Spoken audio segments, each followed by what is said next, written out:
Good morning eight class. तो चलिए बच्चों, हमने कल चैप्टर पढ़ा था कंबशन एंड फ्लेम। ये चैप्टर आई थिंक कंप्लीट हो गया था। आज इसकी एक्सरसाइज कर लेते हैं, ठीक है। तो आ जाइए पेज नंबर 68। पेज नंबर 68 निकाल लीजिए। Checkpoint number 1, checkpoint 1।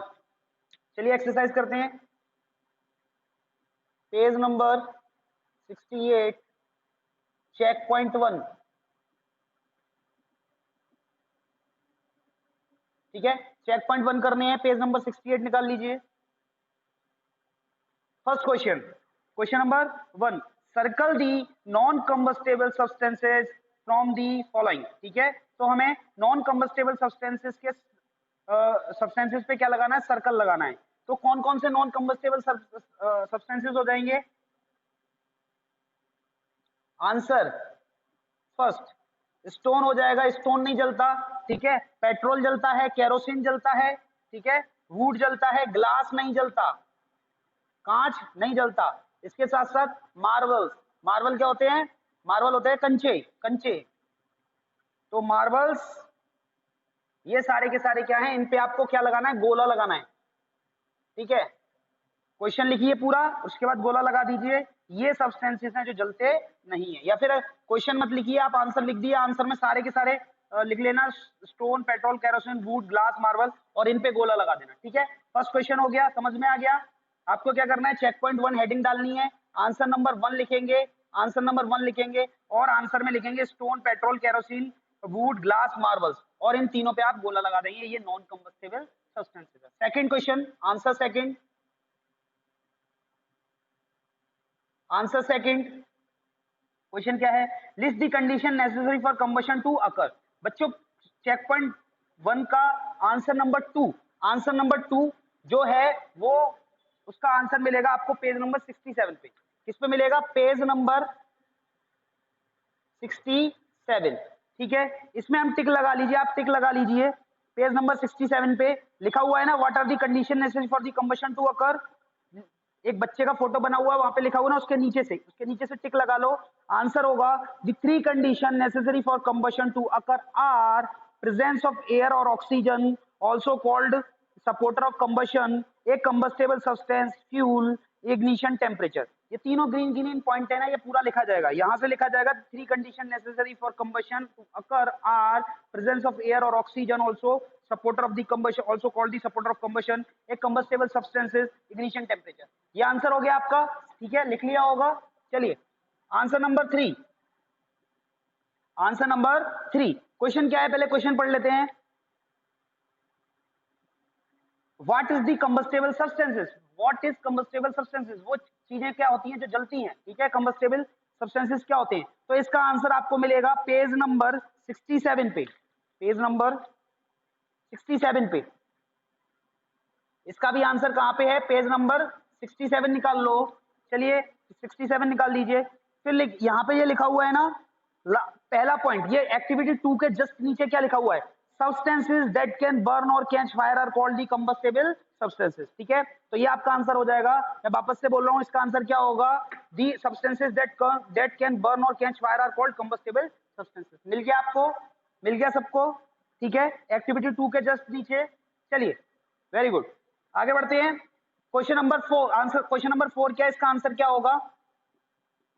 पहले क्वेश्चन पढ़ लेते हैं, समझ लेते हैं। Do all combustible substances have the same ignition temperature? तो क्या सभी चीजों को जलाने के लिए सेम टेम्परेचर चाहिए होता है? नहीं, पेट्रोल जल्दी जलती है और डीजल को जलाने में टाइम लगता है, लकड़ी को जलाने में और ज्यादा टेम्परेचर चाहिए होता है, और ज्यादा हीट लगती है। तो यानी कि इग्निशन टेम्परेचर, किस टेम्परेचर पे वो जलता है? पेट्रोल जल्दी जल जाता है, कम टेम्परेचर पे जलता है, डीजल ज्यादा पे जलता है, और कैरोसिन ऑयल और ज्यादा पे जलता है, वुड और ज्यादा पे जलती है। तो इसका आंसर क्या लिख दें? केवल और केवल नो। एक्सप्लेन करना जरूरी नहीं है, एक्सप्लेन करना जरूरी नहीं है, अदरवाइज मैं करा दूंगा, ये काफी बड़ा हो जाएगा आंसर। तो इसीलिए केवल इसका आंसर लिख दो नो, ठीक है। इसका आंसर लिख दो no. Do all combustible substance have the same ignition temperature? तो आंसर नो, नो। उसके बाद इसको थोड़ा सा लिख दो, all, no all combustible substances, no all combustible substances have the same ignition temperature.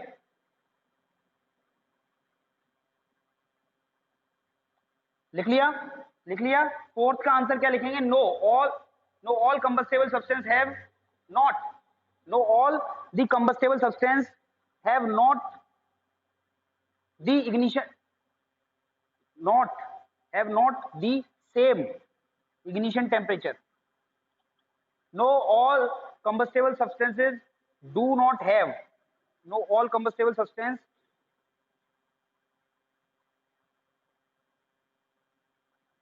have not the same ignition temperature. नहीं, सभी combustible substances का ignition temperature सेम नहीं होता। No all the combustible substances have not the same ignition temperature. तो ये answer आपका हो गया।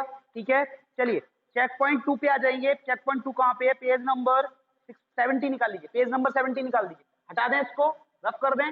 चलिए, very good.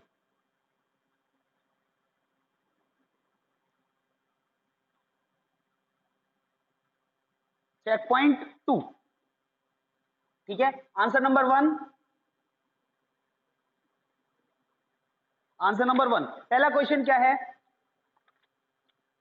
Why can we not use water to extinguish fire caused due to the oil or petrol? ये वाला क्वेश्चन मेरे को लिखाना पड़ेगा, इस बुक के अंदर इसका आंसर नहीं है। ठीक है, तो ये लिखाना पड़ेगा। अभी इसे छोड़ देते, अभी इसे छोड़ दें, मैं बाद में कराऊंगा, कल करा दूंगा। ठीक है, कल दूसरा चैप्टर शुरू होगा ना, तब करा देंगे, उससे पहले। ठीक है, या उसकी कल करा देंगे। ठीक है, सेकंड क्वेश्चन क्या है? How does a blanket help in controlling fire if a person cloth catch fire? तो पेज नंबर 69, सेकंड का आंसर 69 पे, पेज नंबर 69। ओके, तो क्या है क्वेश्चन कि ब्लैंकेट जो कंबल होता है वो किस तरीके से आग को बुझाने में मदद करता है, कैसे आग बुझाई जाती है कंबल से। तो पेज नंबर 69 पे आ जाइए। पेज नंबर 69 पे लिखा हुआ है ना, यूजिंग अ ब्लैंकेट हेडिंग पड़ी हुई ना, उसी में आप सेकंड नंबर की लाइन, सेकंड नंबर की लाइन में क्या लिखा है? This cut the supply of oxygen and help in the extinguish the fire. ठीक है, तो इसमें दिस लिखा हुआ है ना, ठीक है, तो दिस की जगह पे काट दो ब्लैंकेट, दिस की जगह पे काट के क्या लिख दो? ब्लैंकेट। ठीक है, फिर लिख देंगे blanket cut the supply of oxygen and help in the extinguish the fire. ये आंसर हो जाएगा। ठीक है, लिख लिया, सबने टिक लगा लिया। ठीक है, कर लेना। चलिए आगे बढ़ते हैं। Third question, what is the spontaneous combustion? Answer third कहां मिलेगा? पेज नंबर, तो स्पॉन्टेनियस कंबशन क्या होता है ये पूछा जा रहा है पेज नंबर 70 पे, पेज नंबर 70, पेज नंबर 70 निकाल लो, इसी के जस्ट ऊपर है आंसर, इसी के जस्ट ऊपर है स्पॉन्टेनियस कंबशन, हेडिंग पड़ी हुई है ना, उसमें क्या लिखा हुआ है? Sometimes a substance suddenly burst into flames without any external source of ignition, such combustion is called the spontaneous combustion। ठीक है, तो इसमें समटाइम्स लिखा हुआ ना, समटाइम्स को काट दो, समटाइम्स को काट दो, उसकी जगह लिख लो वैन। ठीक है, when, WHEN, when a substance suddenly burst into flame without any external source of ignition, such combustion is called the spontaneous combustion। यही इसका आंसर हो जाएगा। ठीक है, लगा लिया आपने आंसर। चेक पॉइंट 2 कंप्लीट हो गया, आगे बढ़े। ठीक है, वेरी गुड, हटा दें इसको। ओके,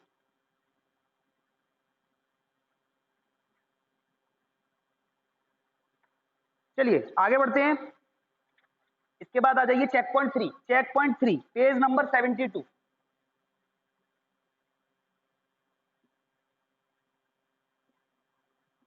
चेक पॉइंट 3 निकाल लीजिए। Checkpoint 3,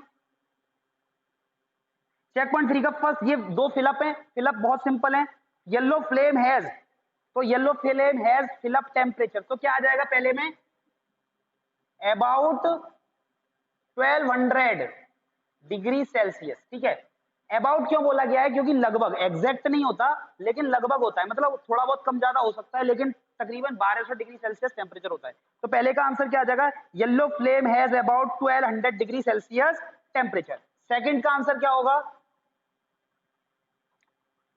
the fuel should have high value, तो समझ गए होंगे कैलोरीफिक वैल्यू आएगा। क्या आएगा आंसर? Calorific value. फ्यूल की कैलोरीफिक वैल्यू हाई होनी चाहिए, मतलब कम वजन का फ्यूल होना चाहिए और ज्यादा हमें क्या देना चाहिए, हीट देनी चाहिए। ठीक है, जितना हम फ्यूल लें वो बहुत ज्यादा एनर्जी दे। ठीक है, दो फ्यूल है हमारे पास, एक ज्यादा एनर्जी देता है एक कम देता है, तो जिसका जो ज्यादा एनर्जी देगा, जो ज्यादा हीट देगा, वो उसकी कैलोरीफिक वैल्यू हाई होगी। तो फ्यूल की क्या होनी चाहिए, कैलोरीफिक वैल्यू हाई होनी चाहिए। तो ये कैलोरीफिक क्या आएगा, फिलअप में कैलोरीफिक वैल्यू लिखा हुआ है, the fuel should have high calorific value. तो आपने लगा लिया होगा। ठीक है, चलिए अब एमसीक्यूज करते हैं। आ जाइए पेज नंबर 73 पे, हटा दें इसको, लिख लिया। चलिए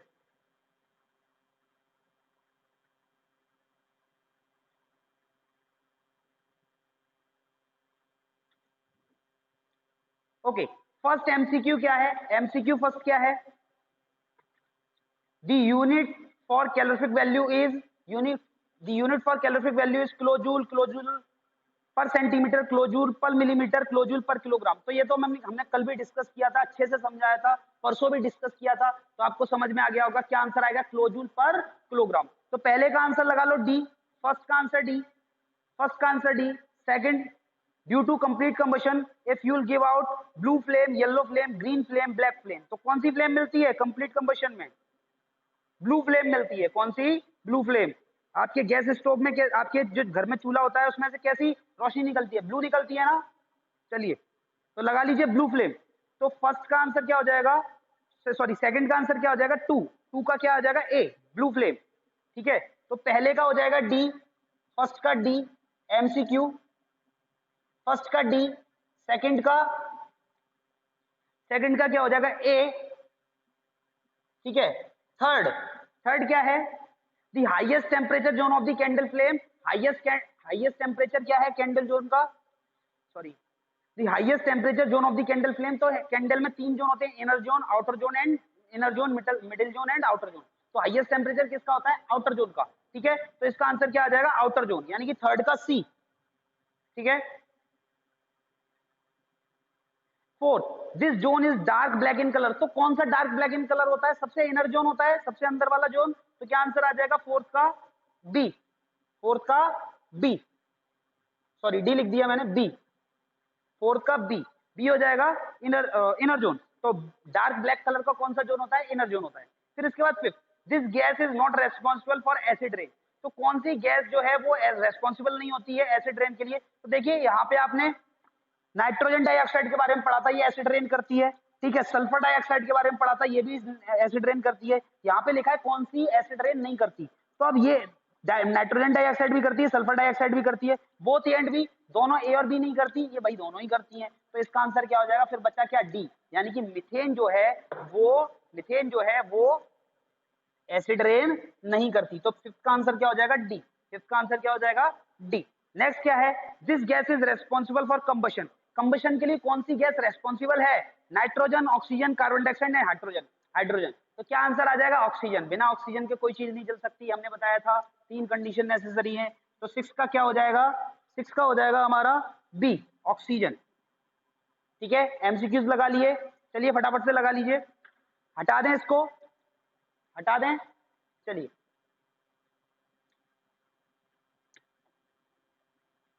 आगे बढ़ते हैं। इसके बाद फिलअप, फिलअप। ठीक है, पहला फिलअप क्या है, during fill up combustion the fuel give out a luminous flame. तो कब ल्यूमिनस फ्लेम आती है, जब कंप्लीट कंबशन होता है। तो पहले का क्या हो जाएगा, कंप्लीट। ठीक है, फिलअप। सेकंड क्या है, in a candle flame the wax vapour burns completely in the zone. तो जो मोमबत्ती होती है, मोमबत्ती में किस जोन में पूरी तरीके से वैक्स जल जाता है। तो क्या आंसर आएगा, आउटर जोन में। क्या होता है, आउटर जोन में। तो आंसर आएगा आउटर। ठीक है, मिडिल जो इनर जोन में क्या होता है, वो तो मेल्ट होता है, केवल धुआं बनता है उसका, वेपराइज होता है। फिर इनर सॉरी इनर जोन में क्या होता है, वो वेपराइज होता है, केवल वेपराइज होता है। मिडिल जोन में क्या होता है, वो जलना शुरू होता है, और आउटर जोन में पूरी तरीके से जल जाता है, कंप्लीट कंबशन। ठीक है, चलिए इसके बाद क्या है, third, rain can have serious effect on soil and water in the lakes and river. तो क्या नदी के पानी को और रिवर के पानी को क्या कर देता है, कौन खराब कर देता है, कौन सी रेन खराब कर देती है। तो आंसर क्या आ जाएगा, एसिड रेन। ठीक है, एसिड रेन। ओके, चलिए नेक्स्ट क्या है, ट्रू फॉल्स है, ट्रू फॉल्स है, तो ट्रू फॉल्स लगा लेते हैं। इसमें 3 ही फिलअप हैं। चलिए ट्रू फॉल्स लगा देते हैं, ट्रू फॉल्स। ठीक है, पहला question, the temperature at which a substance catch fire is called its calorific value. नहीं, बिल्कुल नहीं। ठीक है, कितनी बार बता दिया ये वाली बात। The temperature at which substance catch fire is called ignition temperature, ना कि कैलोरीफिक वैल्यू।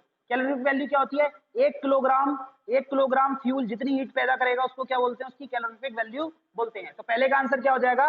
ये बोल रहा है, इसका आंसर हो जाएगा फॉल्स। ये बोल रहा है क्या जलने वाले टेम्परेचर को हम कैलोरीफिक वैल्यू बोलते हैं? नहीं, उसको इग्निशन टेम्परेचर बोलते हैं। Second question, air is necessary for combustion. Air necessary होती है कंबशन की, बिल्कुल सही बात है। बिना एयर के कोई चीज नहीं जल सकती। ठीक है, एयर, ठीक है, एयर के अंदर ऑक्सीजन होता है, यदि ऑक्सीजन नहीं मिलेगा तो कोई चीज जल सकती है? नहीं जल सकती। ठीक। थर्ड, थर्ड क्या है? Water can be use to extinguish fire caused by the electrical equipment. यदि बिजली की चीजों में आग लग जाए तो हमें पानी से उसको बुझाना चाहिए? No, false. क्यों? क्योंकि पानी से करंट आ जाएगा। ठीक है, तो इसका आंसर क्या आ जाएगा? फॉल्स। फिर इसके बाद आ जाइए आंसर इन वन वर्ड। हटा दें इसको, ये लिख लिया होगा, हटा देते हैं। चलिए,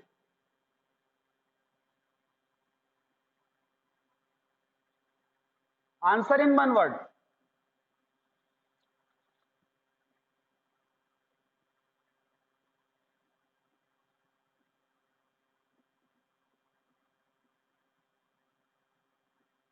ठीक है, चलिए पहला क्वेश्चन क्या है? The minimum temperature at which a substance eight which a substance catch fire. देखिए कितनी बार रिपीट हो गया, कितनी बार क्वेश्चन रिपीट हो गया। वो मिनिमम टेम्परेचर जिस पे कोई चीज जल जाती है उसको क्या बोलते हैं? Ignition temperature. एक वर्ड में आंसर देना है, तो क्या आंसर आ जाएगा इसका? Ignition temperature. ठीक है, इग्निशन टेम्परेचर। सेकंड क्वेश्चन क्या है? This gas is use to extinguish fire. तो कौन सी गैस का हम आग बुझाने के लिए इस्तेमाल करते हैं? ठीक है, कार्बन डाइऑक्साइड गैस। कौन सा इस्तेमाल करते हैं? Carbon dioxide. ठीक है। Third question, the outer, the other name of the outer zone of the candle flame. Outer zone, जो आउटर जोन होता है उसका और क्या नाम होता है?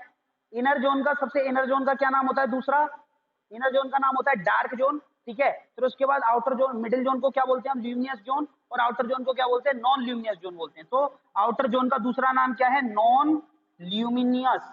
Non luminous zone. ठीक है, दूसरा नाम क्या है? Non luminous zone. Define the terms. ठीक है, यहाँ पे हमें डेफिनेशन देनी है कुछ टर्म्स की, ये लिख लिया होगा, हटा दें इसको, लिख लो फटाफट। चलिए हटा देते हैं, लिख लिया ये। चलिए,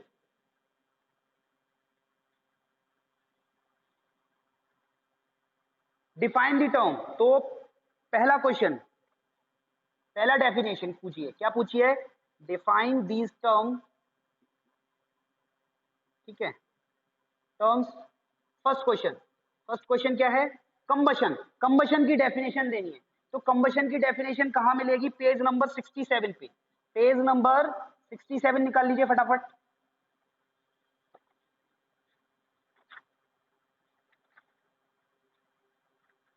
पेज नंबर 67 पे, पेज नंबर 67 पे एक्टिविटी 1 के नीचे देखिए, एक्टिविटी 1 के नीचे देखिए दूसरे नंबर की line. Combustion is a chemical reaction in which a substance react with oxygen present in air to produce heat and light. तो पेज नंबर 67 पे लिख लो। दोबारा से बोल रहा हूं मैं, वापस से रिपीट कर रहा हूं। The combustion is the chemical reaction in which substance, in which a substance react with oxygen present in air to produce heat and light.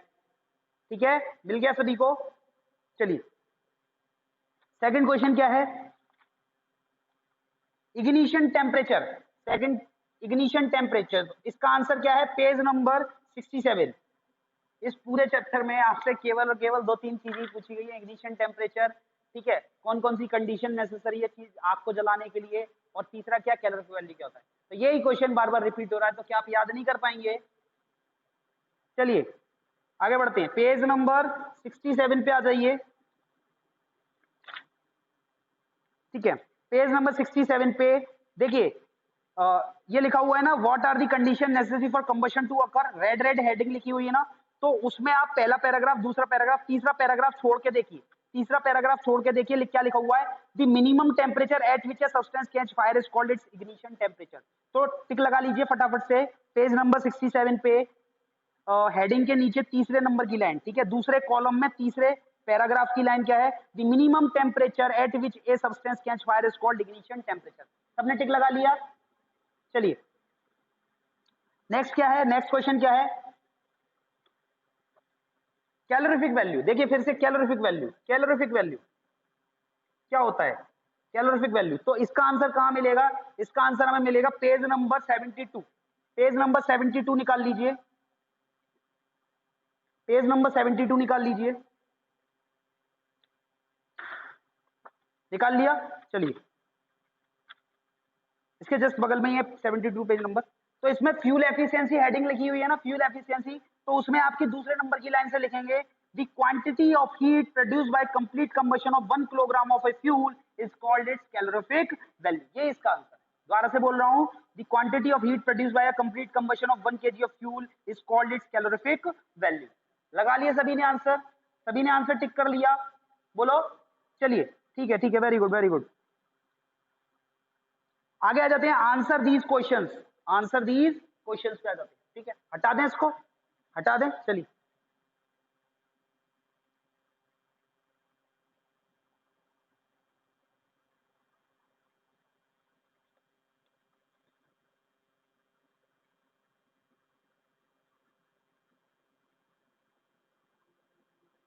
ठीक है, आंसर नंबर 1 क्या है, what are the condition necessary for the combustion to take place. Wow, मजा आ गया, ये question repeat हो गया, ये वाला क्वेश्चन रिपीट हो गया, चेक पॉइंट 1 में हमने किया था ना, वही क्वेश्चन रिपीट हो गया, ठीक है। तो इसका आंसर भी वही हो जाएगा। पेज नंबर 67, पेज नंबर 67 पे आ जाओ।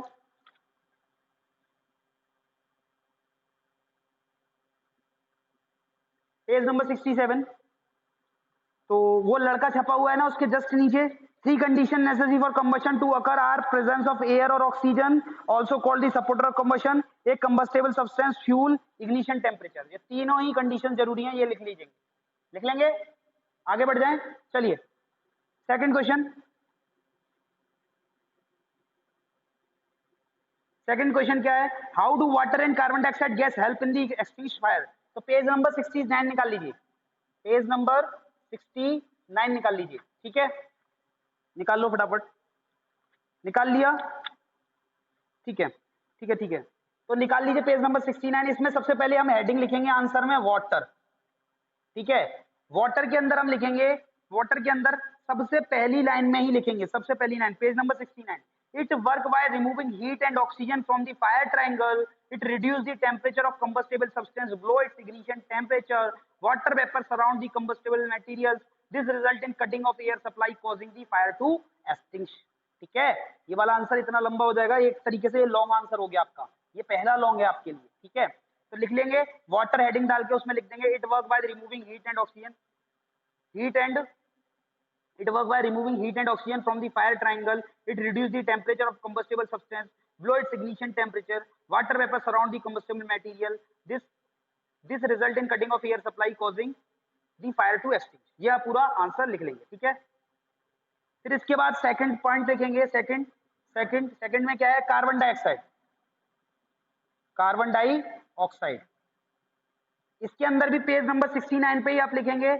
ये देखो जो फायर एक्सटिंग्विशर का फिगर 6.3 बना हुआ है ना, इसके जस्ट बगल में क्या लिखा हुआ है, ऊपर से सेकंड नंबर, दूसरे कॉलम में सेकंड नंबर की लाइन के बाद दूसरा paragraph, carbon dioxide gas is a non flammable gas and is heavier than oxygen, it is therefore cover the fire like a blanket, this result in cutting of the contact between the combustible substance and oxygen, as a result fire gets extinguished, fire gets extinguished। ठीक है, ये इसका answer हो जाएगा, ठीक है, समझ गए सभी बच्चे, समझ गए। चलिए आगे बढ़ते हैं, next question, explain the different zone of the candle flame with the help of the diagram. तो इसका आंसर मिलेगा आपको पेज नंबर 71 पे, पेज नंबर 71 पे निकाले, पेज नंबर 71, ठीक है। तो पेज नंबर 71 पे आपको सबसे पहले तो जो व्हाइट वाला पार्ट होता है ना, ब्लैंक वाला पेज होता है ना साइंस में, इधर की तरफ कॉपी पे, उस पे आपको फिगर बनाना है, डायग्राम बनाना है, फिगर कौन सा फिगर है? 6.6।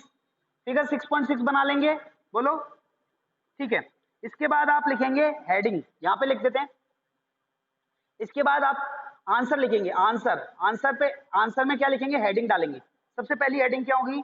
दी inner zone bracket dark zone. तो पेज नंबर 670 पे, पेज नंबर 70 पे ये सी का है, पेज नंबर 70 पे आ जाएंगे।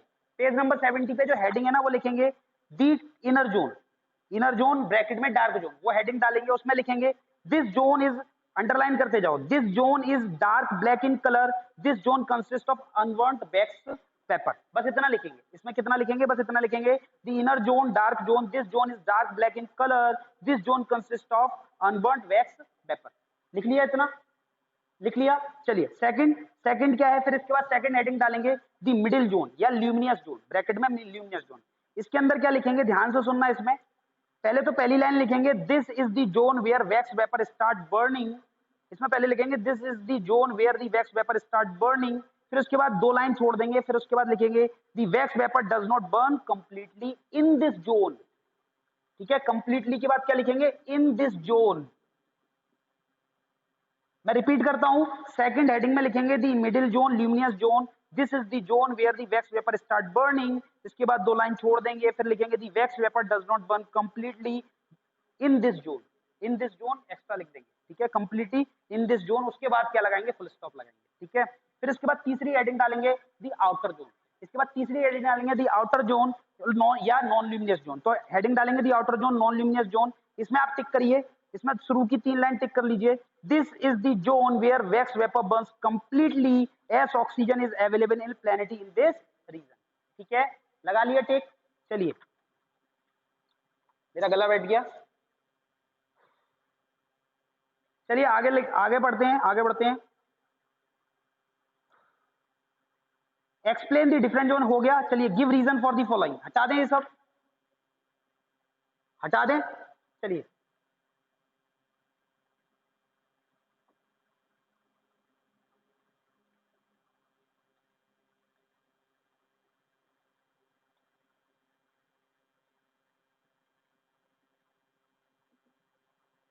जी, गिव रीजंस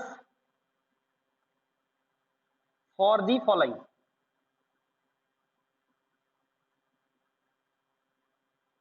ठीक है, इसमें आंसर नंबर 1, सॉरी, चलिए आंसर नंबर 1 क्या है? क्वेश्चन, एक कैंडल बर्न्स विथ फ्लेम, एक कैंडल बर्न्स विथ फ्लेम। तो ये बात बतानी है कि एक कैंडल जो है वो फ्लेम के साथ जलती है, इसका क्या कारण है? ऐसा क्यों जलती है? कोयला तो नहीं जलता फ्लेम के साथ, कैंडल ही क्यों जलती है? तो इसका आंसर मिलेगा आपको पेज नंबर 70 पे। तो निकाल लीजिए पेज नंबर 70, निकाल लिया सभी ने? निकाल लिया। चलिए, तो देखिए फ्लेम लिखा हुआ है ना, हेडिंग फ्लेम लिखी हुई है ना, उसके जस्ट नीचे आ जाइए दूसरे पैराग्राफ, दूसरे पैराग्राफ में फॉर एग्जाम्पल के बाद, दूसरे पैराग्राफ में दूसरी लाइन के बाद। तो क्या है? A candle burns with a flame, this is because a candle is made of wax. उसके बाद जो ब्रैकेट में लिखा हुआ है ना, with it which is made up from petrochemicals, वो मत लिखना। ठीक है, फिर लिखेंगे when the wick of the candle is lighted it melts the wax, the paper rise higher and the eventually catch fire and form flame. ठीक है, टिक लगा लो। तो ये पूरा लिखना है, पूरा लिखना है। बस ये ब्रैकेट के अंदर है वो हटा दो, जिससे थोड़ा सा आंसर छोटा हो जाएगा। A candle burns with a flame. This is because a candle is made up of wax. When the wick of the candle is lighted, it melts the wax. The vapor rises higher and eventually catch fire and form flame. ये इसका answer हो जाएगा। ठीक है, चलिए second question, second का answer क्या है? Where is water is not suitable for the fire caused by the electricity. तो पानी को, बिजली से यदि आग लग जाए तो पानी को क्यों नहीं डालना चाहिए? इसका हमें रीजन देना है, कारण बताना है। तो इसका आंसर आपको मिलेगा पेज नंबर 69 पे। पेज नंबर 69 निकाल लीजिए फटाफट से। हाँ, पेज नंबर 69 पे ये देखिए, ये लिखा हुआ है ना, ये जो लड़का और लड़की छपे हुए हैं ना ऑरेंज कलर में, उसमें हम लिख देंगे आंसर नो। हाँ, उसमें आंसर लिखेंगे we can not use water if an electric equipment catch fire, this is because water is good conductor of electricity. ठीक है, मैं रिपीट करता हूँ, we can not use water if an electric equipment catch fire, this is because water is a good conductor of electricity. ठीक है, तो बिजली का पानी जो है वो पानी में से बिजली पास हो सकती है, इसीलिए हमको क्या आ जाएगा, करंट आ जाएगा। इसीलिए हम क्या नहीं करेंगे, पानी का इस्तेमाल नहीं करेंगे आग को बुझाने में। आग को बुझाएंगे तो करंट आ जाएगा हमको, इसीलिए हम उसका इस्तेमाल नहीं करते। इसके बाद क्या है, third question, answer number third, A paper cup containing water does not catch fire on heating. तो कागज के गत्ते के कागज का एक गत्ता है, उसमें पानी डाल के हम उसको गर्म करेंगे तो वो उसमें आग नहीं लगती, ऐसा क्यों होता है? तो इसका आंसर मिलेगा पेज नंबर 69 पे। ठीक है, पेज नंबर 69 निकाल लीजिए, वापस से वहीं आ जाइए। ठीक है, इसमें जो एक्टिविटी 4 है ना, एक्टिविटी 4 लड़के का डायग्राम बना, लड़के का फोटो बनाए ना, पिक्चर बनाए, उसके नीचे आ जाओ, उसके नीचे आ जाओ। ठीक है, उसमें टिक लगाना शुरू करो। The paper cup does not catch fire because the water in the cup reduce the temperature of paper cup below its ignition temperature. ठीक है, बस इतना ही आंसर है। The paper cup does not catch fire because the water in the cup reduce the temperature of the paper cup below its ignition temperature. यही इसका answer है, टिक कर लिया आपने, वेरी गुड। ठीक है, skill based question, activity project do as directed, ये H और आई आपको नहीं करना, केवल एक क्वेश्चन रह गया इस चैप्टर के अंदर, वो मैं कल करा दूंगा, और ये आज आपका चैप्टर कंप्लीट हो गया। तो आप अपनी कॉपी में कर लेना, मैं आज आपको आज का दिन देता हूँ, कल का दिन देता हूँ। आज कितनी तारीख है, 9 तारीख है, 9 जुलाई है। मैं 11 जुलाई को 8th क्लास के व्हाट्सएप ग्रुप पे ये सारे क्वेश्चन आंसर्स आपके फेयर कॉपी में होने चाहिए, वो उसके फोटो ग्रुप पे भेज देना, साइंस ग्रुप पे भेजने, 8th क्लास के साइंस ग्रुप पे 11 जुलाई को आप अपना होमवर्क सबमिट करेंगे। ठीक है, समझ गए सभी बच्चे? जो बच्चे सबमिट करेंगे उनका लेट वर्क नहीं लिखा जाएगा, और जो बच्चे सबमिट नहीं करेंगे उनकी कॉपी पे लेट वर्क लिखा जाएगा। ठीक है, तो चलिए आज की क्लास यही एंड करते हैं, बाय बाय।